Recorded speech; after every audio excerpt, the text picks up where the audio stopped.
Today's article is entitled California History Textbooks Celebrate the LGBT Movement.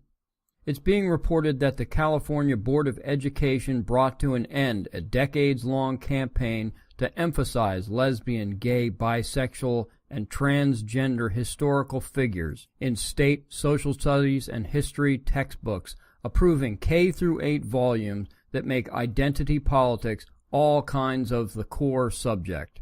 So grades K-8 will now be learning alternative history of all the significant achievements of America's homosexuals and cross-dressers. As a parent, I can think of nothing more enlightening than to teach my 5-year-old that Ralph down the street who dresses like a woman is historically significant. California State Senator Mark Leno, who represents San Francisco, where else, says that, quote, most textbooks don't include any historical information about the LGBT movement, which has great significance to both California and U.S. history. We are censoring the history lessons, unquote, denying students, quote, the facts of the struggle for equal rights, unquote. Really, name 3. And the annual Gay Pride Parade doesn't count as being historically significant. Coincidentally, Leno is running for mayor of San Francisco, but I'm sure this has nothing to do with his most recent push for LGBT significance. And last I checked, everyone in this country already has equal rights. Not special rights, just equal rights. Quote, achievements of people who experience or express sexual desire for their own sex as well as those who do not conform to conventional gender norms are central to both United States history and culture, unquote, writes the textbook publisher. Now, is it just me? Am I missing something? How is any of this pertinent to historic achievement? Being homosexual isn't a historic achievement any more than a person being born without an arm.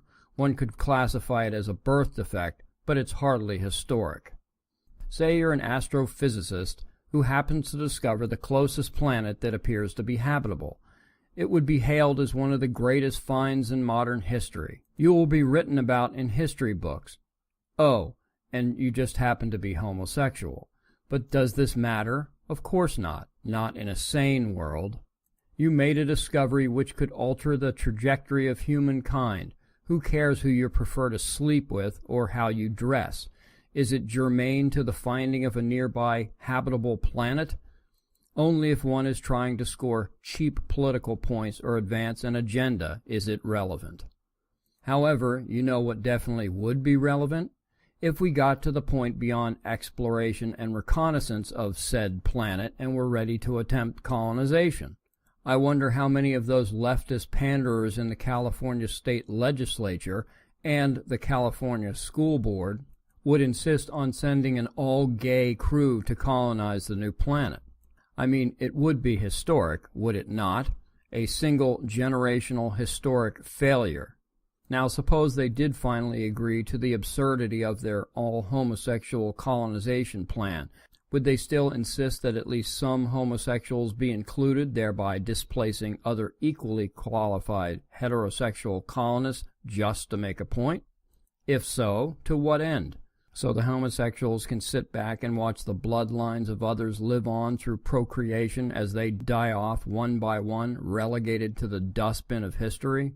Of course, it's a ridiculous scenario, but no more ridiculous than the left continuing to get away with rewriting American history. And don't for a moment think the insanity will stop at the California border. It may start in California, but unfortunately, and as we've witnessed on numerous campuses nationwide, the academic radical left's identity politics is rarely contained.